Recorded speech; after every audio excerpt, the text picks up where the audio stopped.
Good afternoon and welcome to the June webinar presented by the Recruitment, Training and Support Center at the Federation for Children with Special Needs. My name is Janie Crecco and I am the Training and Support Specialist at RTSC. Our technical producer today is Hannah Stalkamp. Today's webinar is Creating a Transition-Infused IEP, helping your student get the most out of transition services. Our presenters today are Leslie, Project Coordinator at the Federation for Children with Special Needs, and me. Paige Parisi, the Project Director for the RTSC, created the PowerPoint for today's webinar, but could not be here to present it. This is the third and final part of the RTSC series on transition to life after high school. The series will be archived on our website at fcn.org/RTSC. During the webinar, please type your questions in the toolbox and feel free to engage with other attendees. We will leave time at the end of the hour to address the questions. If your question is not answered live, please send us an email and we will do our best to follow up with you. If you are interested in learning more about the Federation, please go to our website at www.fcsn.org and explore all the different programs, including how to volunteer to become a special education surrogate parent. Good morning, Leslie. How are you? Good morning. So we're going to start out with just a little bit of an outline for today's presentation. And we're first going to just do a quick review of the transition planning process as a whole. And then we're going to start delving into the action plan, the transition planning form action plan. And we'll bring that up live so that you can take a look at it. Drafting a transition-informed IEP will be the bulk of the discussion and how to do that. And then we're going to examine some IEP annual goals that we all have worked on the last week or so as in a roundtable with a lot of brainstorming. And hopefully they're going to be very impressive. And then at the end, especially on your PDF, you'll see the resources that we have used to create the PowerPoint. So let's start by talking a little bit about the transition process. And Leslie, do you want to start with that? Yes. Good morning. Beginning the year that the student will be turning 14 is when the whole transition process starts, and really the whole IEP process should be focused on transition. When we talk about a transition-infused IEP, we really want to be able to see that this student is of transition age and is moving forward in the process. At age 14, the student is invited to the IEP meeting and really should be involved in the whole process. That student's self-determination of what do they want to do with their lives, that vision that they have are really the drivers of the whole process. I think what's unique at this point, if you've ever been through the IEPs with students, is we're not always talking about their disabilities now. We're talking about their strengths. We're looking to see what the student has and what can we build on to help them to be successful after high school. So it's very future-oriented and taking the students' dreams and making them, moving them forward in the process. So the whole process under the law, under IDEA, is really going to focus on the student's strengths, preferences, and interests. Assessments can help find out where the student is at, answer some of those fundamental questions and help inform the whole process. And using assessment data and the student's strengths, preference, and interests, the student will develop a vision. So all of the skills that the student will need to achieve that vision should be addressed in this transition planning process. So the team meeting begins with a transition planning form, and we do not have that live today, but it is on the department's website. This is a state-mandated form, and the team should complete this form before developing an IEP. It's a brainstorming tool, and it really sets the tone for the whole process, thinking about the future. I'm really in favor of setting high expectations for a student. A lot of students don't really have a good sense of who they are and where they can go, and they rely on the team and those supporting that student to really help them focus and challenge them to have high expectations. If you don't have high expectations, you're never going to reach that. So I'm really a fan of setting high expectations with a student. The whole transition planning process is an exploration of, what does the student like to do? Find out in high school before you choose that as a career path. Assessments are very important in this process, but shouldn't be overemphasized. There's a lot of data that schools have that we can use to help inform us in this process. But transition assessments are a little different in that it's looking at the student not only academically, but functionally. We really are trying to plan for success in the adult world. And so just a graphic here talking about the transition process, and it is a circle here. We use age-appropriate assessments to inform us and help the student and the team shape a vision. With that vision, you'll complete the transition planning form and do all that brainstorming about where's the student, where's their vision, what are some of those disability-related needs and skills that they have, and how would that develop into what do we need to do, what's our action plan. From the action plan, you're going to move into the IEP and write goals so that there is an annual progress for the student to build on those skills and move forward in their education. The IEP goals determine the services, instruction, activities that the student will participate in that 1 year. And then at the end of the year, you may want to assess where's the student at, and that'll drive the whole process again to the next year when you would start again. Hey, where are we at? Has the vision changed or is it shifted? So this is a kind of a snapshot of the transition planning process. Okay, so after the overview, we're going to ask you some curious questions, and the poll will come up on your toolbox, and essentially you're going to answer whatever your appropriate answer is. So our first question is, have you attended a transition age IEP meeting with your student? And your choices will be no, once, 1 to 2 times, or 3 or more times. And we'll give everybody a few minutes or a few seconds to answer, and I believe they will come up on our screens. And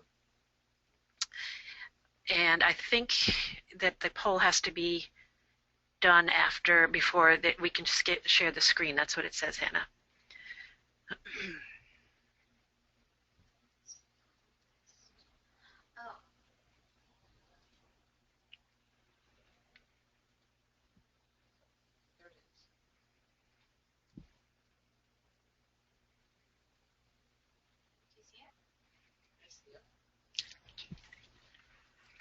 Okay, so I do see the poll. 22% say no, 6% say once, 20% say 1 to 2 times, and 52%, more than half of the people on today, say they've attended 3 or more times. So that's great. That means students are being involved in this process, which is what we like to hear. That's great news. And I apologize, I can't actually see the poll on my computer, so I'm going to let Leslie give us the results if she doesn't mind. Sure. All right, so the second poll question is, have you ever worked with an IEP team on a transition planning form? And that is the actual Department of Ed transition planning form that is supposed to be attached to the IEP. And your answers are either yes or no. And let's see what everybody's going to say.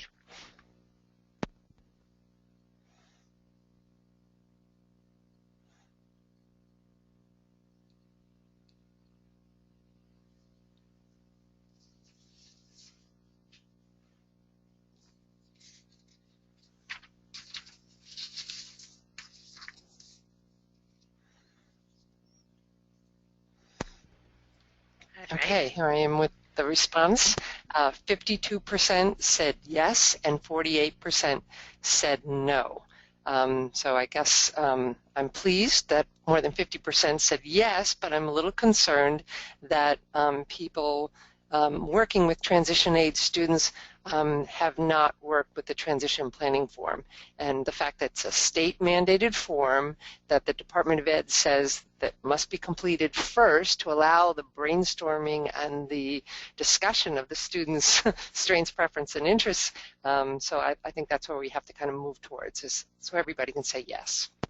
And hopefully people are saying no because they don't have kids that are old enough to be involved in the whole transition process because they're under 14.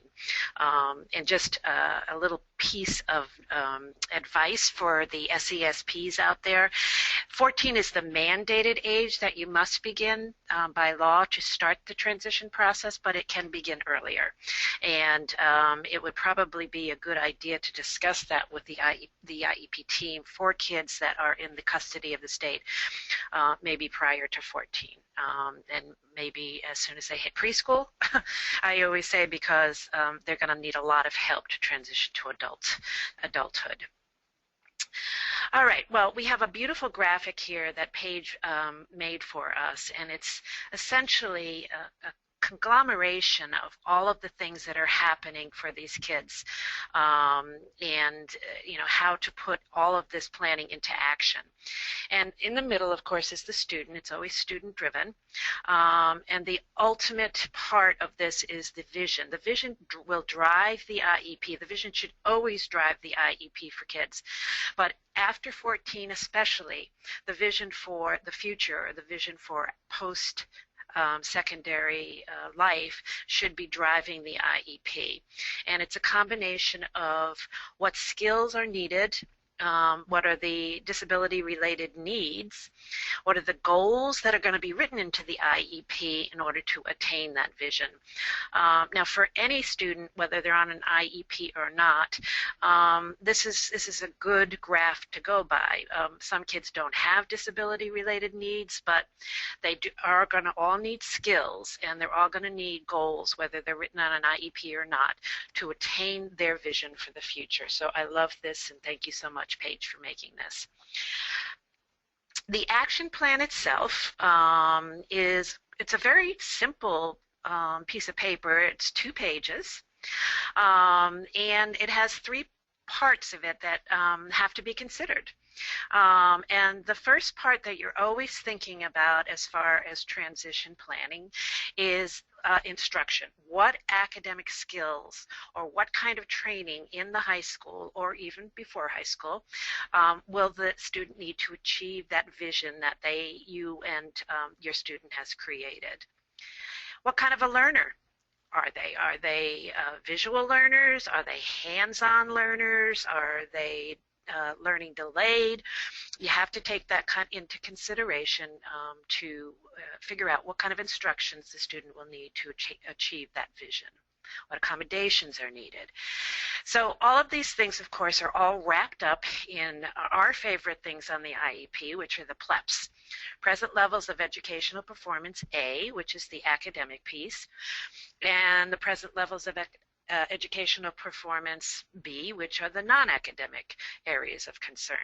So you throw all that into the blender, and you brainstorm with the team and the student, and you come out with some kind of idea of how to proceed with the instruction part of the TPF. The second part that needs to be considered is employment. Now, don't forget, all of this, as it's all of education from day one, but especially after 14, what everybody is looking towards is a productive adult life. So in most cases, that will involve having a job, unfortunately. So we're all looking at employment and how are we going to achieve whatever the vision is of the student for employments. And we're going to look at, again, what are the skills? What skills do they already have? What need to be enhanced or increased? what are the opportunities out there for kids with that particular learning style or with that particular disability. So you have to do like an exploration of opportunities. And this is not just the team, of course, this is the student also. And the employability of the student. And this is huge for kids with disabilities, I think. There's a lot of social pragmatics that go into being an employable person. Those are those social skills of being able to attend to a task for an extended period of time, be able to get to work on time, so to speak, sort of. But it also goes beyond that now, because it's a lot of stuff is done online, including applications. So really, to be employable these days, you have to be computer savvy. Unless you're in, maybe well, I can't even think of a single employable. Maybe a construction job. Maybe construction, but they probably have to do stuff with the computer stuff, and they certainly have to do their applications online. Right. And a lot of these questions are answered through this particular website that we have here, the Skills Library.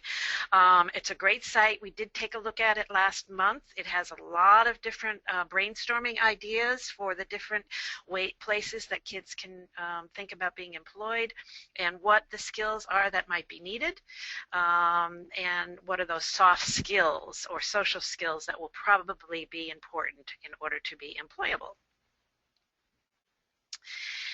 And then, again, a very big one, especially for kids in the child welfare system, independent and community living. And these are your basic needs questions, I think. It's interesting that's number 3, but probably should be number 1 for some kids. Where will the student live? Do they have access to public housing, for example? Do they have friends that they might be able to share a house or an apartment with? Will they have access to DCF types of placements? But how will they access other resources? Do they have the ability to travel on public transportation? Can they get their license? Will they have the ability to use a car? And then the other piece of it is those basic life skills of just being an adult, financial ability to have enough money to last for the week, organizational stuff around managing a household, healthcare needs, making appointments, very important. A lot of kids, I think, have relied for many years on their parents or their foster parents to make appointments, setting up utilities. It's all the things that we learn as adults quickly, but that these kids might not be aware of because of their disability, including their social emotional disability, and may need to improve the skills on being able to do these kinds of things. So the third poll question we're going to ask you, and this is kind of a tricky one, but have you worked with a student who received a transition assessment? And we're not going to identify what kind of assessment, but just any kind of assessment. And it's a simple question, a yes or a no answer.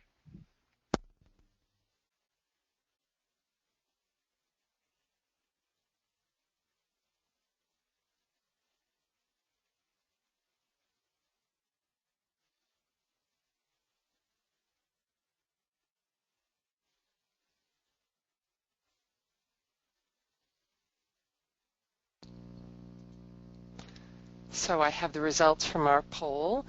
We have 60% that answered yes and 40% that answered no.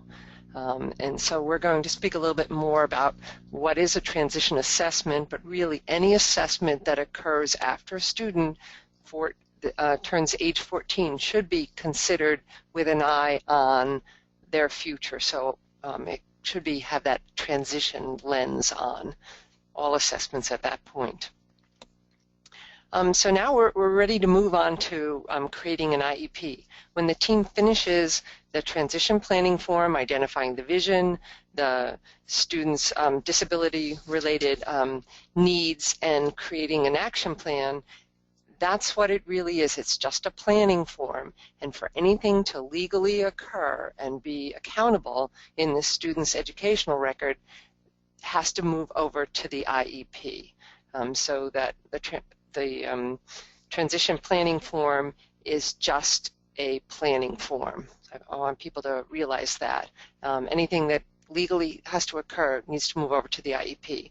So we've had student involvement, we've maybe had assessments, we've identified a vision, the teams worked on that, identified the needs, and created an action plan. Now where do we take that? Where does that go? So if you look at the IEP on the first page, there's a place for the parents and or students' concerns that can really speak to transition. And we want to be able, if you picked up an IEP of a student who's age 14 or older, even though you didn't know the birth date of that student, you should be able to tell that that's a transition IEP, because transition should be infused and should be read throughout the form. So the concerns are concerns for what are we going to do to get the student ready for adult life. Those student strains should be identified, and any transition assessments that have occurred, we want to capture that data to find out where the student is, and what are their current skills, and where do they need to go.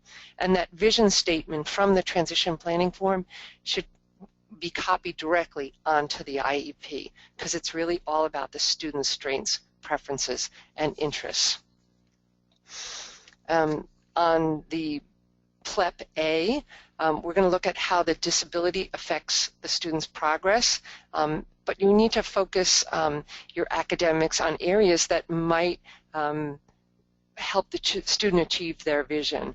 So if the student has a certain course that a direction that they want to go in, whether it be vocational or computers or something, let's identify so that we support the student in that coursework to achieve their vision. If they want to graduate from high school, we've got to make sure that the student is on track to graduate, so that we're dealing with academics there. Under PLEP B, this is an area we're going to look at with an eye on transition. So if the student, probably most of the students in the population where SESPs are working with, they'll have the social emotional box checked off, because that's an area where we want to focus and build skill building so these students can overcome some of those challenges. If the student needs to learn how to travel, will not be a driver, and how to use public transportation systems, any of those social needs, it's building the support for the student in this area on the IEP so that they can be independent once they leave the school environment.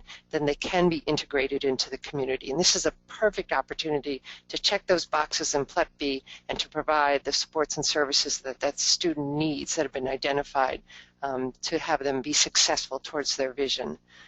Also on the IEP, on the last page, under additional information, I want everyone to make sure that they keep an eye on the anticipated date of graduation.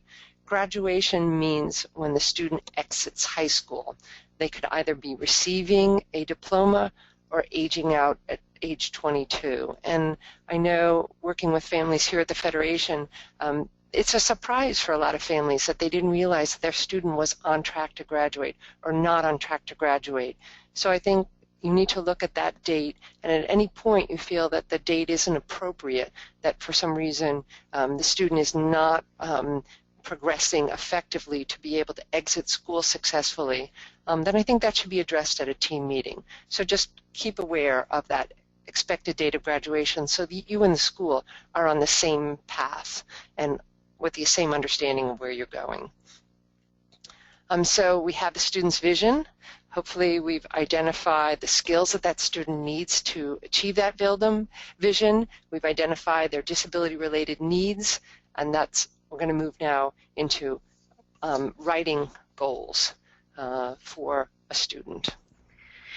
So these particular case studies, and we're going to present 4, were actually taken from, I believe, the Department of Ed's website. Is that right? Okay. And they're just examples of the student's vision, what their particular needs are related to their disability, and what we should be looking at for writing a goal to achieve the vision. So the first one is Anna, who wants to work in a bank. So she's done her research and she thinks that working in a bank would be cool. But she has a language-based learning disability and some social skills deficits. So in order for her to work in a bank, of course, she's going to have to, to get those soft skills about dealing with other people, and she's going to require goals that improve reading comprehension because of her language-based learning disability, math skills, and of course the customer service skills. Carlos wants to attend college. He has a social emotional disability, so he will need to improve his self-regulation and his self-advocacy skills. That will help him use disability support services when he hits college, and will continue getting the support that he will need to achieve his particular goal. Gabrielle wants an office job. Many of his skills are immature social skills, so he's going to have to improve those social skills, and he's going to have to find out how to really use a cell phone and how to access public transportation. Chances are he doesn't have a support person or caregiver who can take him around from place to place, and he's going to have to improve his personal care skills if he's going to be in an office. Carla wants to be a pastry chef, and she has a health impairment, so she's going to want to research some culinary schools in the area, take charge of her healthcare needs. That's really important for these kids, and then to improve her organizational skills. So these are great starting points for writing goals. And these are the 4 particular case studies that kind of point out the different visions and different deficits. But we're going to work actually with Noah, who is a case study that we kind of collaborated on to present a picture. And I think you're going to take us to Yes, I'm going to take you a little bit more in deep with this case study. So meet Noah. He's a 14-year-old young man, so therefore he's eligible for transition services, and we're going to look at developing his transition planning form and IEP with a focus on his future, on transition. He has an emotional disability and also a specific learning disability in written language. He's in special ed in a substantially separate classroom for part of the day at a public high school, so he's a young freshman because he's in high school and receiving counseling services. He has an anxiety, and sometimes when he doesn't understand something, he might disengage from people and certain tasks. So Noah does have a vision. He'd like to graduate from high school and wants to enroll in a computer repair training class. He'd like to stay in DCF care and live in a group home, which is really a great vision for him because he'll receive supports while he's seeking additional training. And he'd like to prepare each day by independently using a daily schedule. So he's identified some things that will help him be successful in his post-secondary adult life. He also wants to learn to use the public bus to get to school and to the market and the gym. So he's looking at himself as an adult moving out into the world, and that's really what we want a person to articulate in their vision. So in terms of taking his vision and turning it into real goals, I think a team has to prioritize, where should they assist Noah in goals for the 1-year annual period that the IEP is written for, and prioritize what will best support him. And so because he's at the early part of his high school career, there always should be a focus on academic skills and pushing academics as much as possible to have him successful. We know he wants to graduate and need to pass MCAS, so that we may need a goal for writing in the IEP. Looking forward, there also may be some vocational training for computer repair where he can learn about his current chosen field of interest. and maybe he can work with a mentor, so that we would want a goal for instruction. The action plan had discussed employment. Would we bring over an employment goal into the IEP at this time? Probably not right away, because he is quite young, but doesn't mean that we can't always put an eye to those. What are those employability skills? What are those soft skills? Some of those interviewing and self-advocacy skills, or practice writing, can all be incorporated into an English language arts curriculum. So we may want to just kind of focus on assessing him in some of these skills in his instructional or academic environment, but we're not going to have a specific goal for employment at this time. But independent and community living is something we can never start too early with students that are facing a lot of challenges like Noah. So that having a daily schedule will not only support him in school, but in life, and maybe in his group home or whatever situation he's in. Understanding some of the things about organizing his life, financial knowledge, nutrition and cooking, household chores, and for all those goals we really need to develop in this IEP, how is this really going to happen and who's going to be helping the student? So when we make the decision what goals to write in the IEP, we're going to look at Noah as a whole and prioritize where can we get our best bang for our bucks in this next academic year on the IEP. So on to annual goals, actual real goals. So in the IEP, we're going to always keep that vision there, and what are the disability-related needs that would need to address in an IEP annual goal to help achieve that vision. You can build on what's already in the IEP, and understanding where the student's at, and take stuff you learn from A and PLEP B and move it into a goal. Like, here we are at, we have this disability-related need, and we want to build a skill. I think it's very key, especially for teens, is to get buy-in. You can have the best written goal out there, and if the student doesn't buy in and doesn't accept that this is a skill that is going to help them move forward, they're not going to access the instruction. So we really want to get student buy-in. We just talked about prioritizing where we were at with that student. We're writing annual IEP goals for a one-year time period, and then we'll also tease out under that IEP goal benchmarks so that we can track the progress of the student on a usually a marking period basis under the 4 marking periods. So the first goal for Noah is going to be a writing goal, an academic instructional goal, and we're really looking at that he wanted to graduate from high school and pass MCAS. So we know we have to work on his writing skills.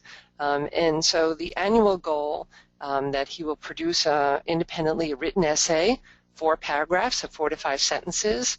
If he ever was going to take any standardized tests to get into any kind of post-secondary college or community college, he'd have to write that 5-paragraph essay. So we're starting as a freshman to get him to start building on his writing skills.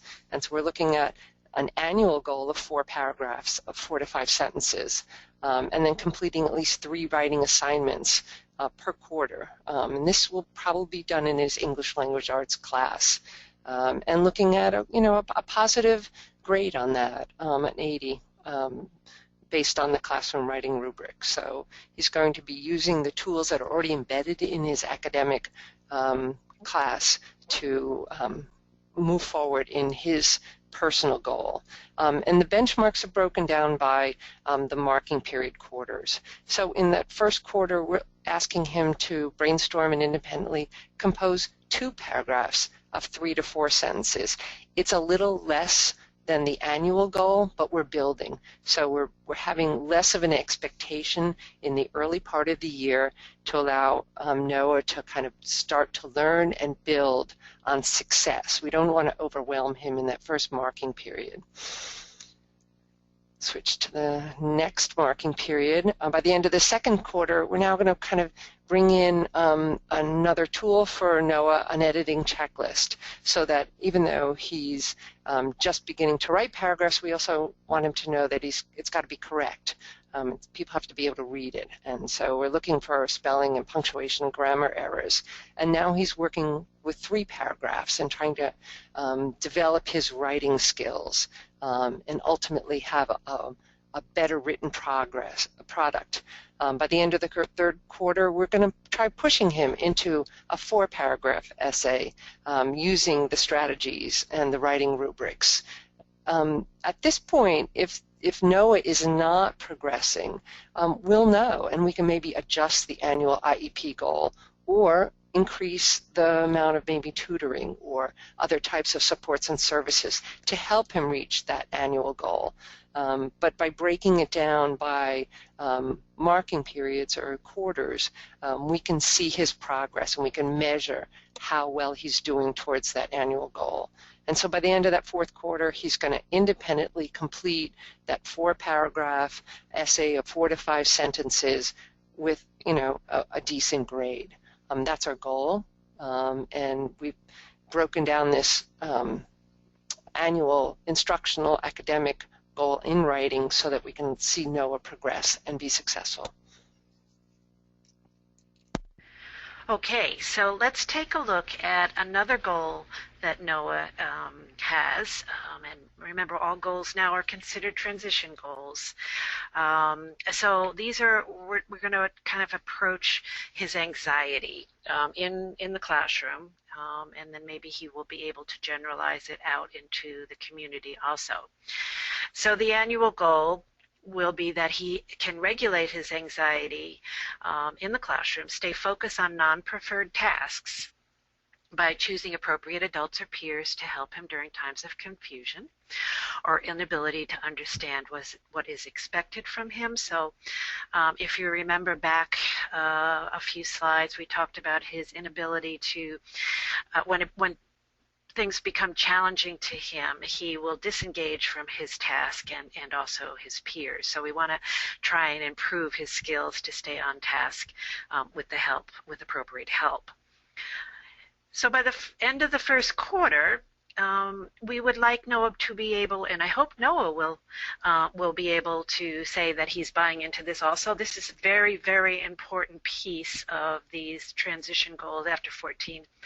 The students have to buy into them. They have to know what they are. They have to understand that they have a challenge in these particular areas and be willing to work towards examining themselves and working towards changing the particular deficits that is going to keep them from being successful as adults.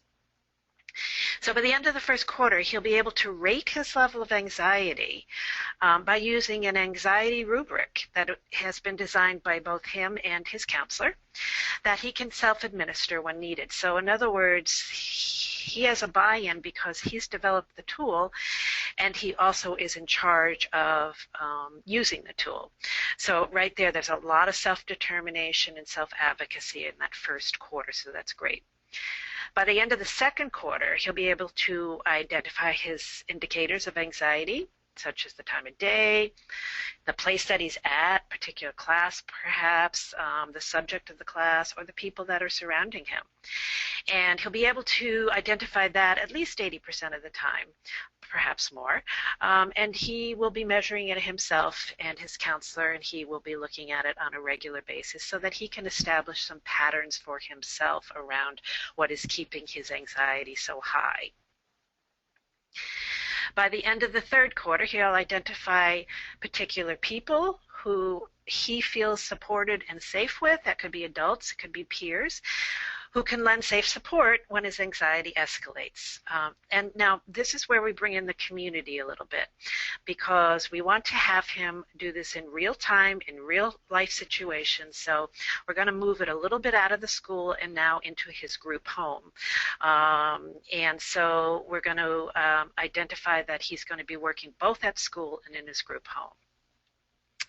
By the end of the fourth quarter, with the use of his anxiety rubric and his identification of safe people, he will be able to successfully complete 4 out of 5 non-preferred tasks without an increase in anxiety and without his disengagement. And again, we're talking about both at school and at the group home. And of course, I'm sure one of the questions is going to be, well, who's going to help him at the group home? And we talked a lot about this when we were brainstorming. This is a really important part of transition, is to get the kids and the students into the community as frequently as possible, and certainly more frequently as they get towards graduation. And you know, all the kids in group homes have case managers who usually, or I think all the time, attend IEP meetings one way or the other, either in person or by phone. So that would be a perfect person to get to be on board with this particular goal, which is very, very important for Noah. And the third goal that we're talking about here is the his planning skills. And we chose his medication because you can use medication as a great way to learn organizational skills, scheduling skills, that kind of thing. So his annual goal is that under the supervision of the school nurse, which I think is one of the rules in schools, is that you cannot administer your own meds. You have to have them administered through the nurse. He will use a daily scheduler or a planner to administer his medication during the school day. Very, very important because at some point very soon he will be involved and in charge of his own medication. The benchmarks: by the end of the first quarter, he'll be able to create and follow a calendar to administer his medication with 2 prompts. The 2 prompts would be probably from the nurse, but again, the buy-in here is big. He has created it and he will be following it himself. By the end of the second quarter, he'll follow and create that calendar with 1 prompt. So we're gonna pull away the supports here very slowly.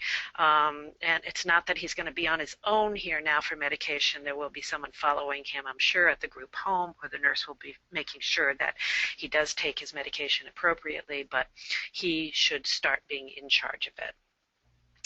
At the end of the third quarter, he will independently follow his schedule with the assistance of the school nurse, and he will renew his medical script by phone. That's something that I think a lot of parents don't help their kids with, or actually probably do it for their kids. But for someone who is in the custody of the state, it's really important for them to start taking charge of their own scripts and their own appointments, their own medical appointments. And by the end of the fourth quarter, he'll demonstrate compliance with his medication schedule at school and in his home setting, again, to be verified by his case manager. So there are our goals, and I think we did a great job. I hope you agree. But it did take a lot of us to sit down and really brainstorm. So, you know, we're kind of proud of them. Yes, Leslie. Before we move to resources, there are a couple questions that I think maybe we'll address now. That several people are talking about the school filling out the transition planning form and not involving the parents and having it presented. And I think if you look to the technical assistance advisories prepared by the Department of Elementary and Secondary Education on transition, they both speak to the fact that this is a team process, it's a planning process, and the team needs to go through that form with the student and with the parent or the SESP. So I think that's really where you need to move the school in that process to make sure that that's a team process. And one of the things that I learned from you, Leslie, was that the transition process needs to take more of a priority after 14, and that you had suggested that a team meet just to discuss the transition planning form prior to the IEP writing. I don't know if that's being done now, but it's been suggested that that's a very good idea. I believe that that's the best practice, whether it's practical given the constraints on teachers' times and meetings. But in any event, the team needs to devote enough time to be able to devote to identifying and completing the transition planning form and moving forward. I think beginning at 14, it may be more difficult because you don't have anything in place, but you will be able to build on that going forward. So the recommendation from the Department of Education is that the transition planning form be completed prior to the IEP. It's not something done at the end, and it's not something that's, oh yeah, that's right, let's check off this box. It's an integral part of the planning process. And so that's happening. The Department of Education is thinking about a new IEP, and it may be more transition-infused and based, but we are still in the planning form process with that, and we haven't seen anything coming out about that. I think some people are asking, can I see a transition planning form for a student with autism or a different type of disability or social emotional disability? You have to remember these are individualized processes, just like an IEP for one autism student can't be, just copied in for another student. It all is based on that student's disability-related needs and the skills that they need for their vision. So there is no template out there. It's a process. Does the Department of Ed have a annotated transition planning form? Not annotated meaning it tells you what to put in each of the boxes and describes it, not for any particular individual. Have you ever seen an annotated TPF? No, I have not, but there may be one out there, and I can follow up on that. There is an annotative IEP out there that kind of suggests what would go in what box, but I do not have one. The Department of Education does have a full set of transition goals that we can also send everyone a link to. They're right on the department website, so that it's difficult to write a goal, and here's just a model that the Department of Ed has put out in the areas of employment, instruction, and independent living. So there's lots of different examples and samples of goals in that area. A couple of the other questions are relating to accommodations for MCAS and PARC. The Department of Education has booklets that are updated annually for the accommodations that are available for students on MCAS testing and on PARC testing. And there is a little bit of difference between the two, just so people know. To be able to receive a standard diploma in Massachusetts and get a competency determination that you've passed, you need to pass 10th grade MCAS.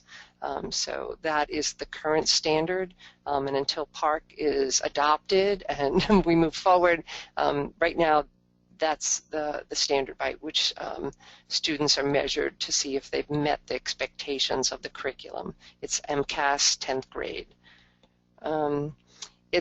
Someone's asking here, thinking transition planning is just a referral to Chapter 688. For those who don't know, Chapter 688 is a referral process for students with more severe disabilities.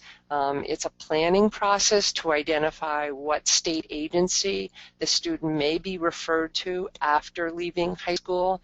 These are the students that probably will stay until 22. To receive special education services because they're not passing MCAS and not getting a diploma. And we want to have a process by which the state agency is involved and aware that the student may be coming into their system. When a student leaves special education, either through accepting a diploma or exiting high school at age 22, they now have to go through a process where there is no more entitlement to services, but they need to go through an eligibility process. And each one of those agencies, such as the Mass Rehab Commission or the Department of Developmental Services or any of the state agencies, has a specific separate eligibility process. And so transition is not just identifying what agency are you going to be referred to. It's identifying that student vision and helping that student gain the skills necessary to achieve that vision in an educational environment. I think the IDEA and also Massachusetts and our state are looking for success after high school. We want people to be integrated into their community, holding jobs, and being independent. I mean, that's our goal. And setting those high expectations to help students is really a good thing. Looking at a couple more, Paige does not have the questions like I do. So sometimes they're saying that the vision statement are geared towards college. So not every student will attend college. And I think that's working with the student, seeing how their vision changes and grows over the high school years is very important. I think a student at age 14 can't really see themselves as an adult in a college setting. They're just trying to get through freshman year. So as you work with a student, always keep identifying where would you like to learn? Where's your area that you want to learn and grow? We all should be lifelong learners. So college is more an option for not all students, but it should be. I'm having trouble scrolling the questions there. I'm trying to identify a question here.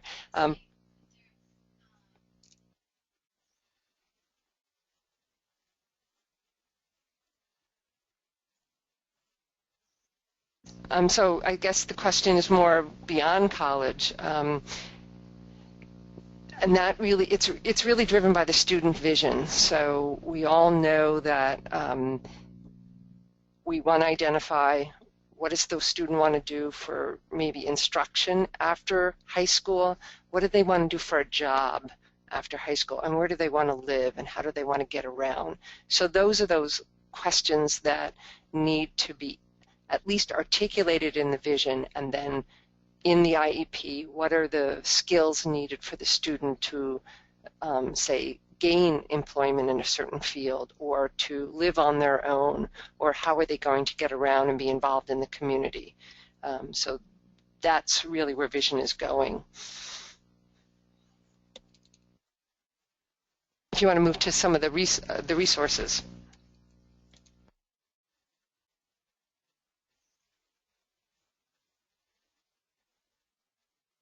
Okay, so we have two. Is this what you want, Leslie? Yes. Okay. Yes. So these are the resources that some of these are duplicated from the first two webinars that we did, and some of them are going a little bit more into depth. The first one that I see here, the students with disabilities in high school graduation, this is what do you call it? I call it a social graduation. Social graduation. Every student has the right to participate in graduation and all the fun senior things, even though they're not going to accept a diploma, and they're going to stay on and receive transition services through the school after. So we have the right to social graduation. And then there's the sample goals that you had spoken about, right? So good, they're there. Yeah. So you can go ahead and take a look at those. They're not as in depth as the goals that we have written for this webinar, but they can be. I mean, they can be expanded and improved upon. And they're just, again, sample goals. They shouldn't be cut and paste. Because everything needs to really be individualized. And there's a citation to the PARC, the up-and-coming, perhaps Common Core standardized test. And you can read all about it there online if you want. DLC, Disability Law Center has a great online transition services manual with a lot of links to different resources. It's very in-depth and complex. We don't have on this, but people can also go to the Federation's website, and we have a new booklet, it's about a year old, a family guide to transition services in Massachusetts that was published in collaboration with the Mass Rehab Commission that students can use, teachers can use, parents can use. It's just kind of an overview of the whole transition planning process. That's online at the Federation's website in English and in Spanish. And here are some of the resources that are on our website also. The RTSC webinars from previously, the parts 1 and 2. Also, we did let's see, taking your student to the IEP meeting. That was one of my favorite webinars to put on because it was something all about self-determination, self-efficacy, really bringing your student to the point where they are in charge of their own education. On our website we have transition resources that are probably a lot of them duplicated here.